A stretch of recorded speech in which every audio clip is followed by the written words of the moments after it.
Oi, pessoal. O FIPcast é um podcast que se propõe a desvendar de maneira leve e descomplicada assuntos ligados ao desenvolvimento socioeconômico e ambiental. O FIPcast é um projeto que nasceu da iniciativa das advogadas Luísa Milagres, Maiara Vieira e desse que vos fala, Leonardo Gandara, com o apoio da Fundação Israel Pinheiro. Nosso objetivo é trazer para o debate diversos temas que estão em voga na atualidade, levando conteúdo de qualidade para profissionais, empresas e setor público envolvidos com projetos em desenvolvimento urbano, socioeconômico, socioambiental, ESG, direitos humanos, enfim, toda pauta que tem a ver com esse tipo de discussão. Inscreva-se em nosso canal de YouTube, siga as plataformas da Fundação Israel Pinheiro e nos acompanhe. Olá, a Fundação Israel Pinheiro, conhecida como FIP, é uma instituição sem fins lucrativos que está no mercado há mais de 27 anos, desenvolvendo e implementando projetos que buscam a melhoria da qualidade de vida da população brasileira, em especial desenvolvimento urbano. Mas também estamos atuando no âmbito de direitos humanos, educação socioambiental em Brasília, no Espaço Israel Pinheiro. Temos o Museu de João Israel Pinheiro em Caeté. Conheça a Fundação Israel Pinheiro em nossas redes sociais, nosso site. Conheça os mais de 100 projetos realizados e todo o acervo disponível para você. Se aproprie e faça parte desse projeto. Léo, conta pra gente quem que é a nossa convidada de hoje. Pois é, Maiara, para esse episódio vamos falar da sustentabilidade ao ESG. E para nos acompanhar nesse bate-papo, contaremos com a presença da Sônia Concílio Favaretto.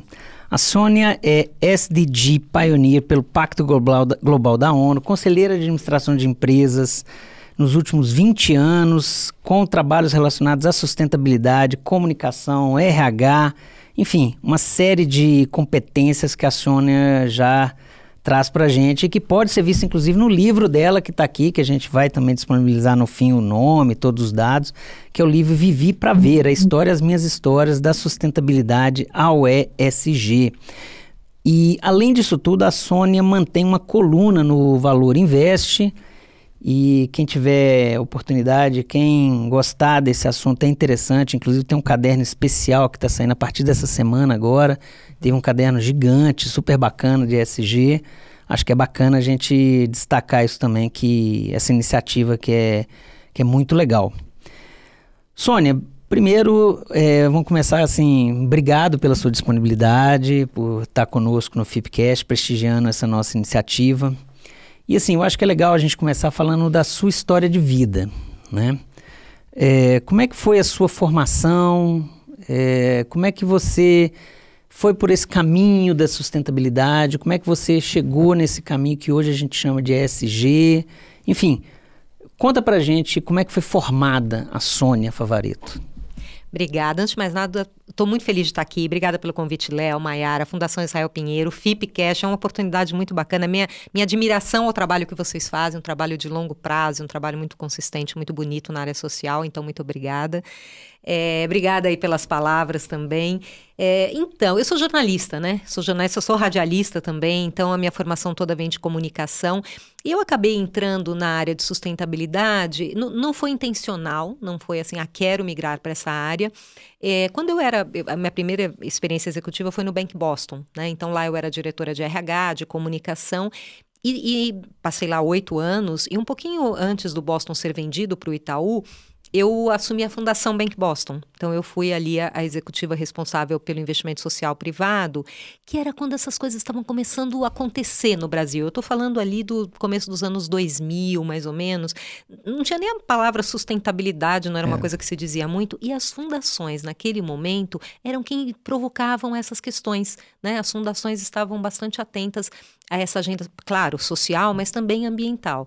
Assumi, então, a Fundação Bank Boston, comecei a olhar para essas questões quando o Banco Itaú adquiriu o Bank Boston. E aí eu digo que eu tive uma grande oportunidade, porque o Itaú não tinha uma área de sustentabilidade. De novo, né, essas questões estavam surgindo no Brasil, e eu tive a oportunidade de montar essa área, então, quando eu fui para o Itaú, saí, né, da parte social e estruturei a área de sustentabilidade. E olha que interessante esse movimento, porque no Itaú, quem era responsável até então por essas questões era a Fundação Itaú Social. Então, realmente era um movimento no Brasil, ali naquele momento, do investimento social privado, né, do terceiro setor, bastante envolvido com essas questões. E aí montei essa área de sustentabilidade no Itaú, fiquei 3 anos lá. Ao mesmo tempo também liderei na Febraban, a comissão de sustentabilidade.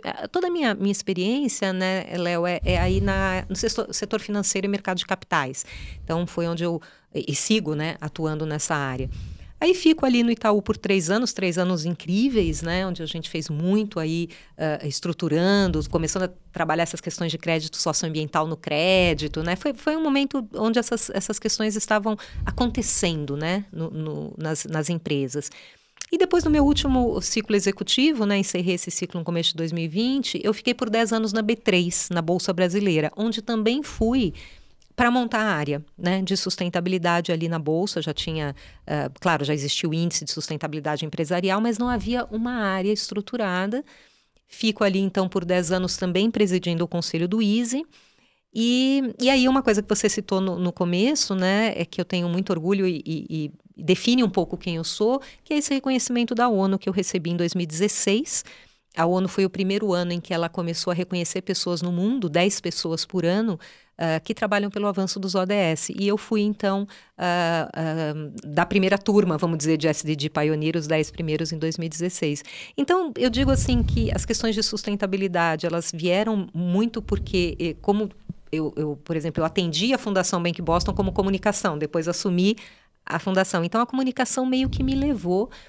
E eu entendo que é uma competência fundamental, né? Porque essa é uma agenda que a gente ainda tem que explicar muito, né? Do que a gente está falando quando fala em sustentabilidade. Tem que ter ali uma competência de comunicação que eu julgo muito importante.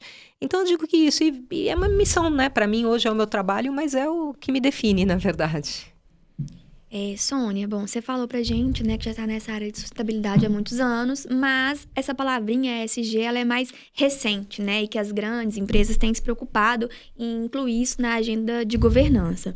E aí, quando a gente fala de ESG, a gente traz esses 3 termos aí, o meio ambiente, o social e a governança. Mas a palavra governança, eu acho que ainda traz um pouco de dúvidas, né, do que se trata, como que a gente consegue colocar a sustentabilidade social e ambiental dentro desse indicador de governança.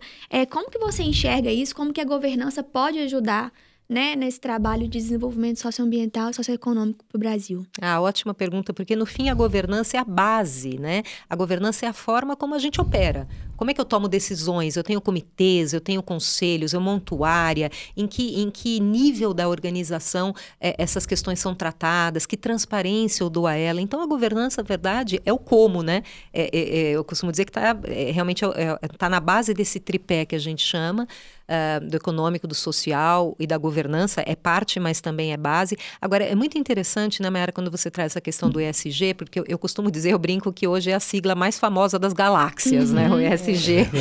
De 2 anos para cá, onde você olha, ele é um termo que vem muito do setor financeiro, né, a comunidade de investidores sempre usou fatores ESG na tomada de decisão de investimentos, critérios ESG para avaliar uma empresa. Práticas ESG. Práticas ESG. Então, assim, na verdade, sempre existiu esse termo. Com a pandemia, eu digo que a gente percebeu pela dor que o mundo é interconectado, né? Porque é uma coisa de saúde social relacionada ao meio ambiente, colocou a economia em lockdown. E aí a sigla vem muito forte na esteira dessa vivência que a gente teve. Mas sempre quando alguma sigla, terminologia, enfim, ganha muita visibilidade, tem coisas engraçadas que a gente ouve, né? Às vezes tem empresa que já tem área de sustentabilidade há muito tempo, né? E aí chega algum executivo que está começando a entender e fala, nós temos que montar uma área ESG. Fala, não, você já tem uma área ESG, né? Então, acho que assim, é importante, inclusive, ter esse espaço aqui com vocês, para a gente falar dessas coisas que, na essência, a gente está falando da mesma agenda, né? Social, ambiental e governança, sustentabilidade e ESG. E aí, fechando de novo a sua pergunta, Mayara, é isso, governança é o que nos dá a base para fazer a nossa agenda acontecer, no social, no ambiental, no econômico, porque o econômico faz parte desse conceito de sustentabilidade, sem dúvida. E a governança é isso, ela nos ajuda a entender a melhor forma que eu conduzo toda essa agenda, né? Tomada de decisão, transparência, ética e todas essas questões. Bom, quando a gente fala, né, de empresas, né, desse ambiente de capitalismo, a gente sabe que ainda é o principal fator, o lucro, né, a busca pelo lucro. E como você falou, nos últimos 2 anos, essa palavrinha, ela teve um boom, acho que também por causa da facilidade de acesso às redes sociais, às mídias, né, então a própria população, ela começa a cobrar, né, das instituições um retorno socioambiental, socioeconômico para a população. E aí, nesse ponto, sendo a economia, o capitalismo uma principal entrega, né, das grandes empresas, você acha que o ESG vai deixar de ser uma onda ou ele veio para ficar, né? Como você falou, já tem esse ambiente dentro das instituições, só a palavrinha, mas como que você acha que isso vai se perpetuar aí pelos próximos anos, né, para a sociedade como um todo? Na verdade, assim, o segundo setor, né, que é a empresa, sempre terá o fim de lucro básico, porque ele não é governo, ele não é terceiro setor. O que a gente está vivendo é uma mudança desse tipo de lucro, né? Essa é a discussão. Então, eu costumo dizer que a gente não deveria falar menos de ESG, de sustentabilidade, e falar desse novo modelo econômico, novo modelo de capitalismo. Por isso que a gente ouve capitalismo de stakeholder, capitalismo responsável, capitalismo consciente. No fim, seja que adjetivo a gente colocar, a gente está falando de um capitalismo que tem que passar a incorporar questões sociais, ambientais e de governança pela própria sobrevivência do modelo, né? É isso que a gente tem visto, quer dizer, as empresas, desastre ambiental, crise social, questão de racismo, questão de discriminação, isso acaba com reputação. Diversidade como um todo, faz a empresa perder valor em bolsa, investidor tira recurso. Então, o que a gente está vivendo nesses últimos anos, isso, claro, não é uma agenda nova, mas ela ganha agora mais tração.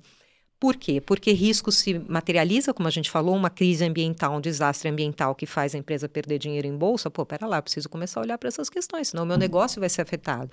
Então, os riscos começam a se materializar e as oportunidades vão surgindo, né? Então, a gente vê emissão de títulos, né? Green Bonds, Sustainability Linked. O mercado super compra, está comprador disso. Então, como eu vejo, a gente está vivendo exatamente agora o entendimento de que a gente precisa mudar o modelo. A gente não precisa ir longe, né? O Fórum Econômico Mundial. Fórum Econômico Mundial. O presidente do Fórum Econômico Mundial, Klaus Schwab, lançou um livro ano passado chamado Capitalismo de Stakeholders. Quer dizer, mostrando que a gente tem que ter uma outra forma de lidar com as questões econômicas. Então, é isso, é uma transformação de modelo, né? De modelo de fazer negócios, mas de modelo de se comportar, de consumir, né? De falar termos que a gente falava há 5, 10, 15 anos, hoje eles não, né? Assim, eu não tenho braço para fazer isso. Se a gente for olhar para as pessoas com deficiência, como assim eu não tenho braço? Isso, né? Quer dizer, são coisas que a gente sempre falou e que a gente não estava atento. Sim. Até a linguagem, você falou de comunicação, né? Exatamente, Léo, a linguagem ela faz parte do nosso dia a dia, ela induz comportamento, ela induz reflexão. Então, a gente está vivendo esse momento agora. Então, é isso, né? Na verdade, tem uma frase, eu gosto muito de frases, né? Tem uma frase do Victor Hugo que eu gosto muito, que nada é mais poderoso do que uma ideia cujo tempo chegou, né? E eu digo que esse tempo chegou, e não o tempo do ESG, mas o tempo de entender que social, ambiental e governança tem que transformar o modelo econômico, senão a gente não vai chegar muito longe, não. Né? A gente diz assim, que o modelo de capitalismo que nos trouxe até aqui não vai nos levar adiante. É tão simples quanto isso. E as empresas que têm visão já perceberam isso há muito tempo. Tá. Sônia, eu vou até aproveitar e fazer uma conexão com isso que você está falando, que o capitalismo que nos trouxe até aqui, a despeito das críticas, tem um livro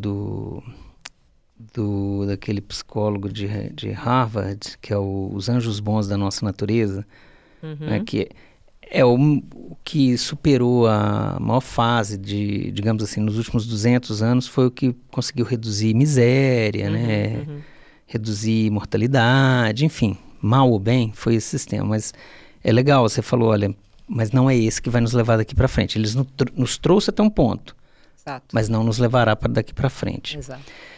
E aí, conectando com a questão que eu achei legal, a sua conexão da comunicação, né, da linguagem e tal, ao mesmo tempo a gente vê que existe uma certa como é que fala, os free riders, né, os caroneiros que tentam pegar esse tipo de abordagem de forma a se apropriar. E aí a gente vai ter o greenwashing, o sportswashing, está agora inclusive sendo muito discutido, né?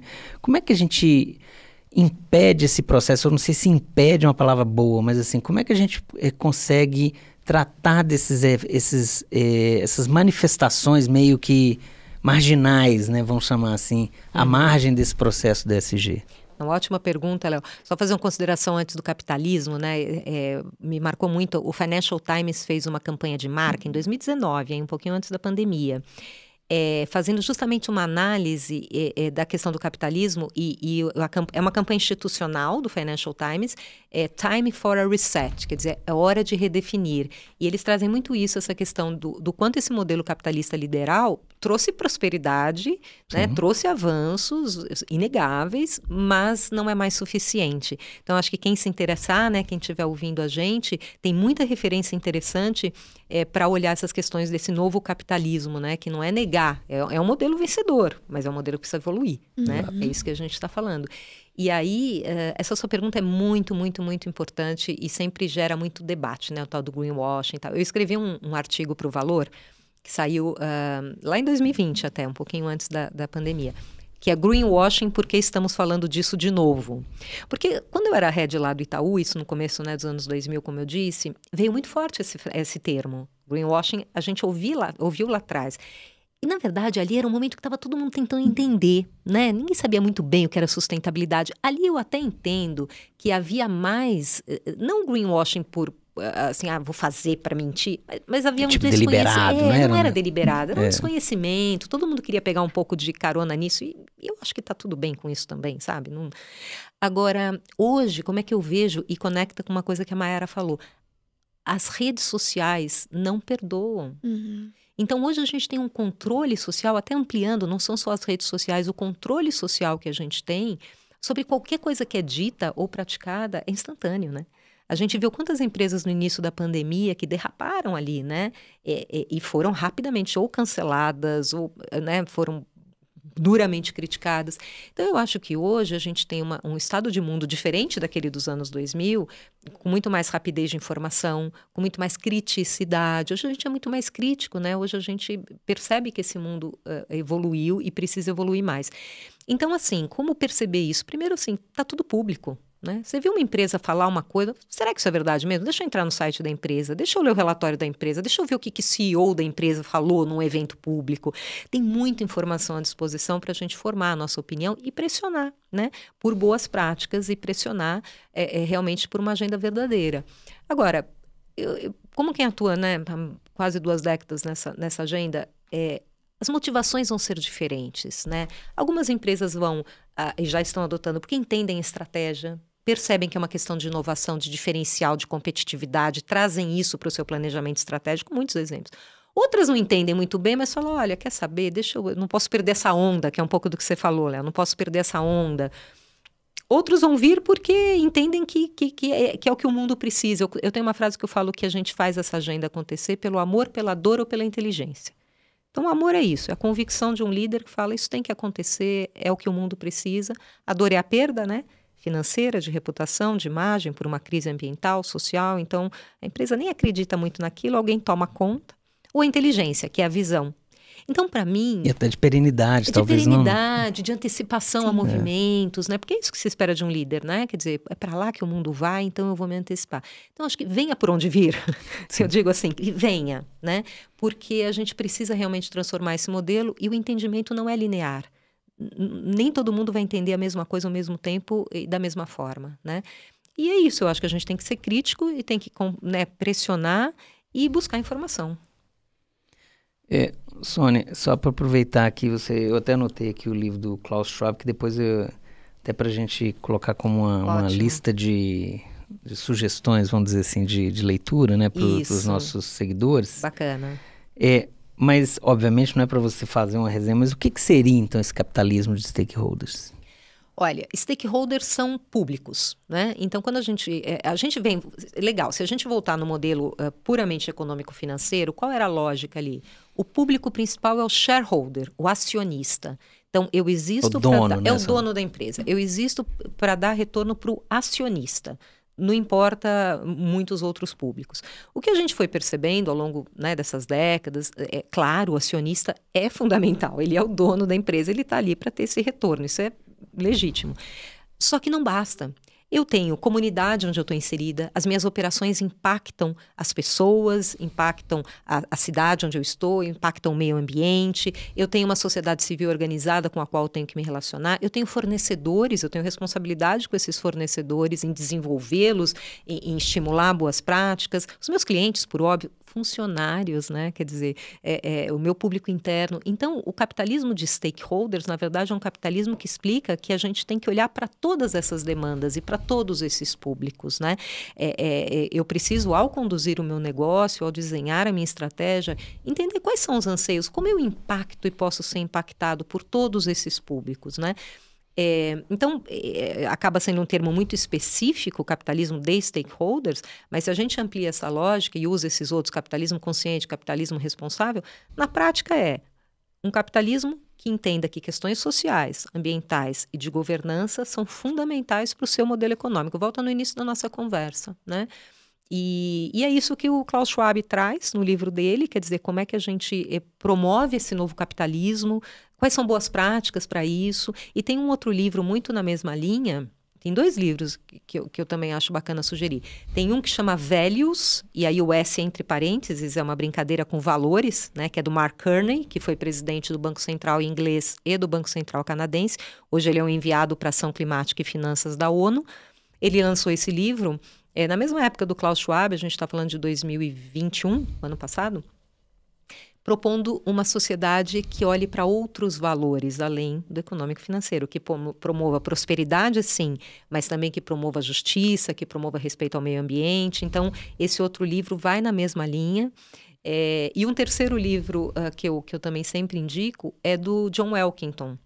John Elkington, ele é chamado pai da sustentabilidade. Foi ele que criou o termo Triple Bottom Line, que é justamente juntar social, ambiental e econômico. E ele publicou o seu livro chamado Cisnes Verdes, Green Swans. Em contraposição aos cisnes negros, né? Puxa a lógica dos cisnes negros, né? Que são aqueles eventos inesperados que causam muito questões financeiras graves. Os cisnes verdes são exatamente eventos que podem causar um impacto financeiro muito grande causado por mudança climática. Então, cisnes verdes foi um termo proposto, não nessa linha, ele foi proposto num relatório do BIS. O BIS é o Banco Central dos Bancos Centrais. Isso. Então, é um relatório internacional que ele propôs isso. Agora, no Cisnes Verdes do John Elkington, ele traz aí uma proposta mesmo de um modelo que promova, um modelo de sociedade que promova os olhares para todos esses públicos e para todas essas demandas, né? Então tem muita literatura bacana, sabe, Maiara e Léo, assim, para a gente poder se aprofundar nessas questões. Sônia, você trabalha também com investimento social privado. E aí a gente fala, né, do terceiro setor e da importância dele entre primeiro e segundo setor aí, que a gente sabe que o terceiro setor ele acaba preenchendo as lacunas que inicialmente seria uma obrigação do Estado de cumprir, mas eu particularmente acho que é uma obrigação de toda a sociedade, não só do Estado, mas constitucionalmente falando do Estado. E a gente sabe que o terceiro setor ele vem culturalmente mudando agora nos últimos tempos, que a gente teve lá no início ainda uma maculação muito ruim do terceiro setor, né? Com exceção, obviamente, das instituições sérias. Mas ele atua muito na preocupação com a qualidade de vida socioambiental e socioeconômica, né? E aí, como você acha que ele pode atuar nessa redução de problemas nesses 2 ambientes? Olha, é tão bacana quando a gente olha, né, de novo, a evolução, né, das questões, porque o investimento social privado, as fundações, os institutos, hoje elas têm um papel muito mais amplo, né? Claro, é social, esse é o fim público delas, é para isso que elas existem, mas toda essa discussão do ESG também trouxe para o setor, na minha visão, né, para o terceiro setor, esse entendimento que a gente tem que casar essas agendas, né? Não existe um impacto social sem um impacto ambiental e vice-versa. Quando a gente fala impacto das mudanças climáticas, isso é impacto social. Total, né? As migrações involuntárias que a gente tem aí, seja por questão climática, seja por conflito, infelizmente, né? Então, eu vejo muito dinâmico hoje o terceiro setor brasileiro e mundial, né? Nessa linha de conectar todas essas agendas, sabe? Assim, qual o meu papel aqui como uma instituição que tem um fim público, né? ao promover essas questões tão definidoras de um modelo econômico também, né? Então, eu entendo aí que a gente tem uma evolução muito interessante. Concordo plenamente com você, né? Quer dizer, eu acho que o terceiro setor jamais pode assumir um papel público, né? O papel do poder público, de políticas públicas, né? De escala, é dele. Agora, o que a gente faz muito bem são as parcerias, né? Quer dizer, como é que a gente junta forças ali, eu com a minha competência aqui de fundação, como é que eu interajo com o agente público, como é que eu trago o setor privado para fazer essas parcerias. Eu acho que a gente vive um momento muito desafiador, né? Quer dizer, eu acho que talvez todos os momentos sejam desafiadores, né? Mas a gente tem uma complexidade de coisas acontecendo ao mesmo tempo, né? Aquecimento global, mudança climática, conflitos, né, e desigualdades sociais, o que a pandemia fez, né, gente, o que ela exacerbou as desigualdades sociais ali, que mostra mais do que nunca que ou a gente faz junto, né, eu brinco assim, ou a gente vai de turma, ou a gente não chega, né? Eu acho que aí o investimento social privado, o terceiro setor tem, historicamente sempre atuou assim, né? Há 20 anos atuei nisso e depois também fui head ali do Instituto B3, né, do B3 Social. A gente vê que o setor do terceiro setor já tem essa expertise de fazer parcerias e muito ensinou ao setor privado isso, né? E vem se estruturando também, né, ao longo do tempo. Muito. No começo era uma coisa muito incipiente ainda, né? E o terceiro setor vem se profissionalizando, se estruturando, né? Para apresentar um trabalho mais consistente nessa área. Né? Sem dúvida. Eu acho que a gente tem hoje um terceiro setor muito mais profissional, digamos assim, né? Questão de gestão, né? A gente tinha lá atrás, era uma das falhas, né? A ONG é muito boa, mas a gestão... Não, hoje você tem, né? Questões... E eu acho que hoje a gente também tem uma coisa muito interessante que é mensuração de resultado, né? Isso é muito importante, quer dizer, qual é o impacto social de fato do projeto que eu desenvolvo, né, dos programas que a gente desenvolve. Hoje a gente tem várias metodologias para apurar, né, resultado, impacto social. Eu concordo plenamente, eu acho que a gente está Isso foi muito bom também, né, para a imagem do terceiro setor, né, como a Mayara falou, antigamente tinha-se essa pecha, né, de terceiro setor, tá ligado a questões políticas, né? A corrupção, essas coisas todas, né? Teve um momento crítico para isso, né? Que ONG ficou até um nome, né? Na verdade, a gente usa o CIP, né? A gente tem aí diferenças, né? Organizações da sociedade civil de interesse público, mas teve um momento que ficou até, exatamente o que você falou, muito marcada por uma questão de corrupção, né? De fachada. Acho que a gente conseguiu ultrapassar esse momento, que bom, né? Pela seriedade das instituições, assim como a FIP, né? Quer dizer, eu acho que a gente conseguiu aí como setor organizado, mas não foi simples, foi um momento muito crítico ali, né? Agora, assim, eu vou fazer um papel aqui de advogado do diabo, não é um pleonasmo, né, advogado do diabo, mas assim, a gente está falando dessa discussão do ESG, você explicou tudo direitinho, tudo bem bacana, né, Sônia? Agora, tem uma questão que é assim, o Brasil tem uma baixíssima penetração no mercado mundial. Nós ainda somos uma economia muito fechada, né? Ou seja, a nossa contribuição para o mercado mundial, isso são dados da Organização Mundial do Comércio, é 1%. Porque a exportação, a gente exporta 1,3, 1,2, se eu não me engano, os dados são de 2020 ou 2019, e a gente importa 0,9, alguma coisa assim. No agregado, 1%. Né? E aí, eu fico me perguntando assim, se a gente tem uma baixa penetração no mercado mundial, né? E aí eu queria trazer para provocar mesmo, para a gente, né, assim, se a gente tem essa baixa competitividade no mercado mundial, vamos trazer dessa forma, né? Qual que seria a importância do ESG, então, para as empresas brasileiras? Então, Léo, eu acho que assim, a gente tem sempre que olhar em perspectiva, né? Quer dizer, eu gosto muito de um termo que eu acho que é o que define um líder, que é a leitura de cenários, né? Quer dizer, o que está acontecendo ao meu redor e para onde a gente vai, né? Então, claro, se você olha um cenário atual, faz essa análise que você está falando, então, né? Mas na verdade, assim, a tendência que a gente tem é sempre ampliar, né? Participações, articulações, quer dizer, ampliar importação, exportação, o mercado é cada vez mais global. Então, assim, eu acho que a gente não deveria se prender ao hoje para definir o que a gente vai fazer já, né? Agora, independente disso, eu já vou falar um ponto aqui, ESG é uma prática para minha empresa ser melhor, seja no mercado interno, seja no mercado externo. Quer dizer, eu estou falando que assim, e qualquer empresa, hein, pequena, média, grande, empreendedora, a gente está falando de uma agenda que, de novo, se ela é uma mudança de modelo, ela tem que mudar para todo mundo. Startup já nasce com isso hoje, né? Então, é uma nova mudança de modelo. E ele torna o meu negócio mais eficiente, ele perpetua o meu negócio, ele dá a possibilidade de eu ficar aqui no longo prazo. Isso independe se eu estiver atuando internacionalmente ou no interior do interior, quer dizer, é uma lógica, né? Então, acho que primeiro é importante a gente entender isso. E essa proposta de trazer essas questões para o business, ela é pela própria perpetuidade e sobrevivência do business. Agora, voltando na questão mundial, né, quer dizer, quando a gente vê os movimentos que acontecem, por exemplo, a Europa é um grande farol para a gente nessas questões, né? A Europa lidera, e eu fico sempre muito atenta ali, a União Europeia tem anunciado várias medidas a serem implementadas, 2024, 2025, que muda todo o tabuleiro, né? Importações de uma série de setores que vão sobretaxar produtos de acordo com a intensidade de carbono na produção. Então, quer dizer, você já começa a ter aí essa barreira, importações que não venham de áreas de desmatamento, né, também, mas não só na área ambiental, quer dizer, a gente tem aí uma diretiva recente da União Europeia que vão ser olhadas as questões de respeito aos direitos humanos e também ambientais na cadeia de fornecimento global.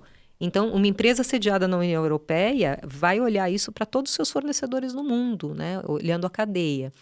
E aí tem uma série de discussões, né, quando a gente olha essas medidas, fala, isso é protecionismo, a Europa, né, isso aqui está atuando na questão concorrencial, né, e que tudo bem, eu acho que também temos que olhar para tudo isso, e o que eu costumo dizer é o seguinte, talvez não seja exatamente o que eles estão falando hoje que será implementado, mas é para lá. Então, eu acho que de novo, essa leitura de cenários, quer dizer, pode ser que mude um pouco o que eles estão dizendo, vai ter pressão, tem uma série de consultas públicas que estão sendo feitas, mas fato é, a gente migra para um modelo em que questões sociais e ambientais vão fazer parte do critério de escolha de onde eu compro o meu produto, onde eu compro o meu serviço, isso no nível do consumidor ou no nível de uma grande cadeia global, né? E aí, para finalizar essa lógica, que aí também volta um pouco na tua questão do Brasil, a gente está, nesse momento, discutindo a aprovação do mercado global de carbono, né? Essa semana tivemos novidades. Na verdade, esse é um mercado que foi proposto lá na COP de Paris, 2015, né? Era o artigo 6 do Acordo de Paris. E vejam como essas coisas não são do dia para a noite, né? E a gente teve aprovação na COP 26 o ano passado, né? Da criação desse mercado global. Isso muda tudo. E já se falava desde Kyoto em 97, perfeito, né? Perfeito, exatamente isso. O artigo 6 veio para o que vai ser de Kyoto, como é que a gente faz. Então, e o Brasil tem possibilidade incrível de ganhos. A gente sabe disso, seja pela nossa biodiversidade, a nossa matriz energética. Exato. Então, assim, todos os estudos que a gente faz, o Brasil vai ser um dos mais beneficiados na criação de um mercado global de carbono. Claro, precisamos saber operar isso, precisamos implementar da melhor forma, mas é uma oportunidade incrível que a gente já tem aí batendo na porta, né? Sônia, você tem aí uma carreira admirável na área executiva e muito nos inspira, acho que principalmente eu e a Luísa, que somos mulheres, estamos aí no dia a dia na batalha, e você assume papéis importantes em conselhos, né? E conta pra gente como você enxerga o papel dos conselhos e dos executivos na implementação da ESG, né? Do ESG. Total. Eu gosto muito de uma campanha do Pacto Global que é aceite esta caneta, né? Você entregar uma caneta para um tomador de decisão, assinar compromissos em cima dessa agenda. Porque é isso, né? Definição. Quer dizer, o líder fala se a gente vai para cá ou para lá. Então, as lideranças, elas realmente são decisivas e eu vejo uma mudança muito grande dos 3 últimos anos em relação a toda a minha atuação, que a alta liderança chegou nessa discussão, né? Os presidentes de empresas, as presidentes de empresas, conselheiros de administração, como você disse, né, Mayara, hoje eu faço parte de vários conselhos e eu sempre faço essa reflexão que eu não sou um perfil clássico de conselheira de administração, né? Eu sou jornalista, especialista em sustentabilidade. Esses fóruns, em geral, são formados por administradores, pessoas, né, área legal, enfim, financeiro. Eu não sou um perfil clássico. Engenheiros, né? Exatamente. Mas os conselhos vêm mudando para trazer essas visões diferentes. Quer dizer, eu estou nos conselhos porque eu sou da área de sustentabilidade. Então, essa é uma mudança fundamental, né? Então, a gente vê isso, e eu acho que, sem dúvida, a pandemia tem um impacto muito grande nessa tomada de consciência profunda dos líderes para todas essas questões, né, desse novo mundo que a gente vive. E isso me anima muito, né, porque a gente vê que essas lideranças estão assumindo seu papel. Tem uma pesquisa recente da Russell Reynolds que mostra que os líderes brasileiros superam a média global em comprometimento com as questões de sustentabilidade. Eles trazem uma série de dados ali que os CEOs brasileiros, ali eles têm até um foco grande em CEOs, estão mais comprometidos que a média global. Claro, nada é linear de novo, né? Quer dizer, você vai ter pessoas, né, muito comprometidas, outras, mas como um todo, como um movimento, eu sou bastante otimista. Eu acho que hoje a gente está discutindo isso em outro nível de conversa, no nível mais estratégico. Quando a gente falou de governança, né, os conselhos de administração são o principal nível que ditam a linha estratégica de uma empresa. Então, hoje essas discussões estão colocadas nos conselhos e assim, na verdade, tem uma outra frase, eu adoro frases, né? Professor Raico, da Fundação Dom Cabral, que ele fala assim: você não se torna CEO por causa da sustentabilidade, mas deixa de ser CEO por causa dela, né? E é bem isso mesmo, quer dizer, as lideranças que não estão olhando para as questões sociais, ambientais, de governança, estão assumindo um risco de não estar na posição que elas estão em pouquíssimo tempo. E já acho até que a gente começa a contratar essas lideranças a partir da visão que elas têm sobre isso. Uhum.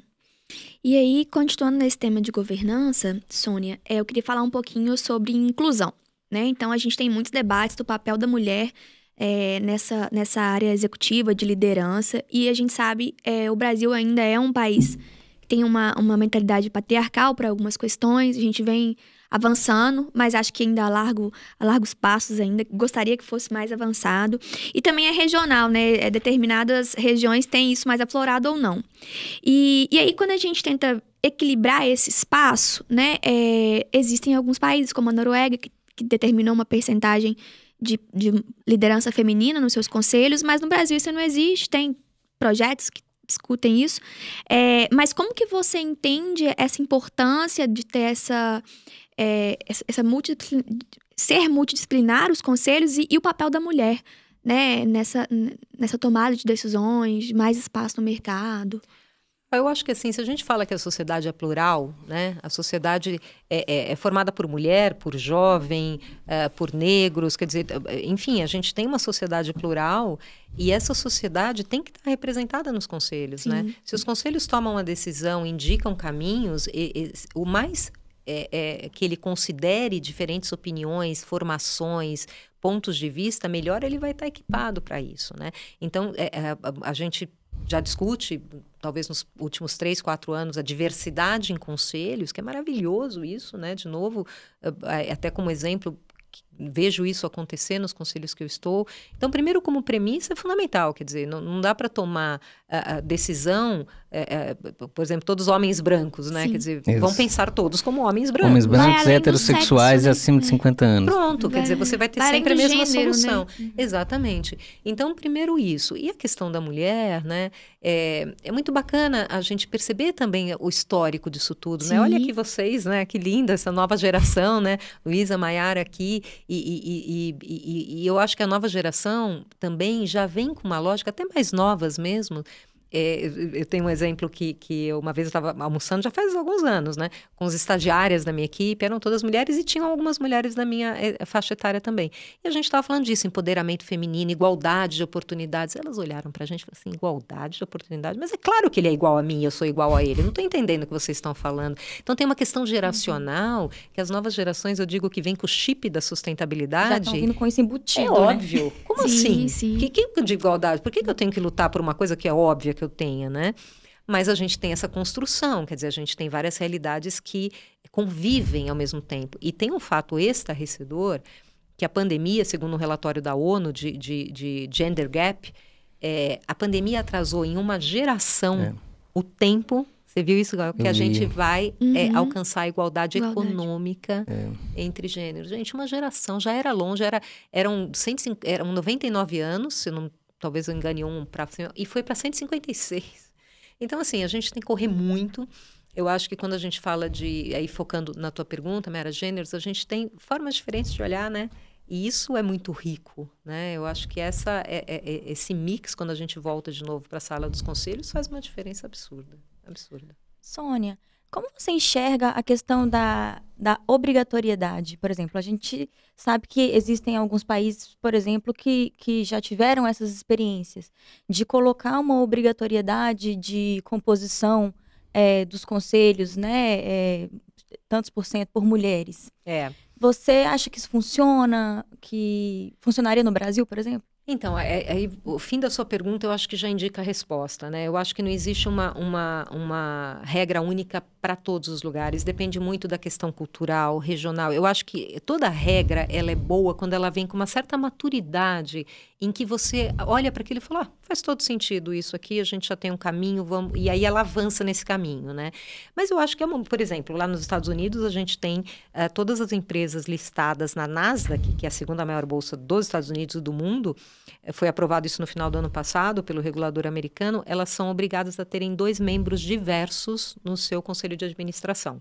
Uma mulher e um membro de outro grupo subrepresentado. É regra. Então, se você for se listar na Nasdaq, você tem que ter. No modelo, faça ou explique. Então, isso eu gosto, sabe? O modelo do faça ou explique. Porque, assim, tá bom, eu cumpri, tenho lá esses 2 membros. Poxa, eu não consegui cumprir, eu tenho que explicar por quê. Agora, vamos combinar que explicar que você não encontrou no mercado americano uma mulher e uma outra pessoa de um membro subrepresentado para o seu conselho vai ficar muito ruim para você, né? Então, eu gosto muito desse modelo Relate e Explique. Eu acho que ele é bem... Ele compõe, ele ajuda a induzir. A gente tem algumas iniciativas interessantes aqui no Brasil também, o Woman on Board, que é um selo que você ganha se o seu conselho tiver até 30% de mulheres. Então, assim, reconhecer a prática positiva, eu acho que... Eu gosto do positivo, né? Eu acho que a gente consegue compor assim. Agora, a tua pergunta, né, Luísa, vai na questão de cotas, né? Entra numa linha que ela é bastante delicada e eu acho que tem que se discutir com muita calma. Porque eu acho que também, sempre que a gente traz paixões, você pode perder um pouco a razão.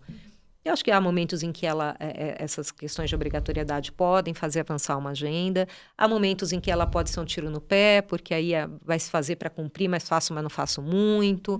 Enfim, mas eu gosto da autorregulação, vamos dizer assim, e o estímulo de boas práticas, eu acho que funciona bastante, viu? Sônia, já caminhando para o nosso finalzinho aqui, mas tem uma questão que eu particularmente acho sensível, e eu leio que tem algumas colunas que eu leio que existem 37 métodos de mensuração de práticas ESG, outras colunas falam de 20, enfim, o que importa é que não há ou pelo menos que existe uma falta de consenso sobre a falta de mensuração. Eu até emendei que você citou, quando a Mayara perguntou sobre investimento social privado, que o amadurecimento desse mercado uma das variáveis foi exatamente você começar a medir o impacto, o impacto social que as organizações do terceiro setor promovem ou promoviam, né? Promovem para a sociedade, né? Agora, como a questão da ESG está sendo, como você disse, ainda que as empresas já tinham ou de alguma forma já deveriam estar cuidando e tratando desse assunto, mas o que eu vejo claramente é que falta um modelo de mensuração. Como é que eu sei que uma empresa adota práticas de ESG com certa eficiência ou outras que não aplicam? Como é que a gente pode criar uma metodologia para isso? Na verdade, assim, a gente tem muito instrumento. Até tem uma crítica que tem instrumento demais, né? Quer dizer, tem muita coisa no site. Primeiro, eu acho que assim, é meio que um caos necessário, né? Quer dizer, quando a gente cria ou está estabelecendo uma nova lógica, é natural, surjam mesmo vários instrumentos. Então, eu acho que isso é assim que tem que ser, até a gente conseguir ir selecionando e vendo o que funciona mais. Mas a gente já tem várias referências, né? Assim, por exemplo, quando a gente fala de índices de sustentabilidade, né? Uma empresa que quer fazer parte de um índice de sustentabilidade, ela se submete à metodologia daquela bolsa, por exemplo, ela é avaliada. Então, quando você olha lá a composição do EASY ou do Dow Jones Sustainability Index, você fala, poxa, aqui entendi, esse grupo de empresas foi avaliada segundo a metodologia tal, que é muito crível. Então, índices de sustentabilidade são interessantes. A gente tem frameworks internacionais para publicação de informações. Então, primeiro, eu acho que essa é uma dica, né? Quer dizer, olhar sempre um instrumento que seja internacional, porque aí você pode comparar, né? Exato, acho que esse é o pulo do gato. Exatamente. Né? Então, um investidor da Europa, ele vai olhar um relatório de uma empresa brasileira, no modelo GRI, por exemplo, que é o mais usado, o Global Report Initiative, ele vai saber do que essa empresa está falando. Então, a comparabilidade é muito importante. Então, a gente tem GRI, a gente tem TCFD, que é um outro framework que surgiu aí no mundo financeiro para a publicação de informações climáticas, né? A gente tem ratings, então cada vez mais as agências de rating têm avaliado as empresas ali segundo a sua metodologia. Então, assim, eu acho que é isso, é procurar, e as empresas têm dado essas informações, né, nos seus relatórios, de novo, nos seus sites. Então, procurar ali qual a metodologia que essa empresa segue para publicar suas informações, seus inventários de emissões de gás de efeito estufa, suas metas net zero, né? A gente tem metas baseadas em ciência, SBTI, né? Science Based Target Initiative. Quer dizer, existem iniciativas mundiais bastante críveis e as empresas seguem, né? Porque você acaba tendo, de uma certa forma, uma bandeira de credibilidade, né? Quando você fala assim, eu sou a signatária do Pacto Global, eu faço relatório segundo a GRI, eu estou definindo uma meta segundo a ciência, isso já fala de você, isso já te separa um pouco, sabe? Os mundos aí. Perfeito. Bom, Sônia, já te agradecendo aqui pela presença, a entrevista foi super enriquecedora. E a gente sempre termina o nosso bate-papo pedindo para os nossos entrevistados para darem dicas culturais para os nossos seguidores. E aí, já aproveitando, pedindo para o Léo para mostrar o seu livro, né? Enfim, e outras dicas culturais que você queira nos falar. Que legal, que legal. Super obrigada aí pelo espaço de mostrar o Vivi para Ver, com muito carinho aí em compartilhar 50 histórias, né, dessa jornada e citando as pessoas que construíram ao longo dela, que eu acho que isso é importante, né, não dá para fazer sozinha. Eu acho que no fim eu vou ficar com as dicas aí desses livros do Novo Capitalismo, que eu acho que resume muito, a gente tem uma conversa incrível aqui também, já agradecendo, acho que a gente tocou em todas essas questões, então eu queria sugerir isso, o livro do Mark Carney que eu falei, o livro do Klaus Schwab, do John Elkington. John Elkington em si já é uma dica cultural. Sim. Ele tem mais de 20 livros publicados, né, Mayara? Tem o livro original, para quem quiser realmente entender ali de onde surgiu esse ESG, né? É o livro Canibais com Garfo e Faca, né? Um livro de 1994, onde ele trouxe esse conceito do tripé da sustentabilidade. Então toda a produção do John Elkington é muito rica e acho que para quem quiser se aprofundar nisso, vale muito a pena entrar, né, nesse tipo de leitura. E você falou uma dica também que eu acho muito, muito boa, Léo, você falou no início, é o Prática ESG, que é essa iniciativa nova do Valor e do Globo, que é focado, né, é um suplemento mensal que sai no Valor Econômico, tem uma coluna também, a cada 15, vamos dizer assim, uma vez por mês sai o caderno, depois sai uma coluna inteira, tem site, e é um projeto que nasceu para trazer as boas práticas das empresas na agenda ESG. Você citou, eu queria deixar essa dica porque é um caderno riquíssimo, fonte de informação para mim, e acho que pode ser legal para os ouvintes e telespectadores, né? Que a gente um vídeo também. Perfeito. Bom, pessoal, ficamos por aqui hoje. Em meu nome, em nome da Fundação Israel Pinheiro, dos meus colegas de bancada, Sônia, a gente agradece muito sua participação. De fato, foi muito enriquecedor. Foi uma honra para a gente entrevistá-la. Como eu falei, você tem uma carreira admirável que nos inspira nesse dia a dia.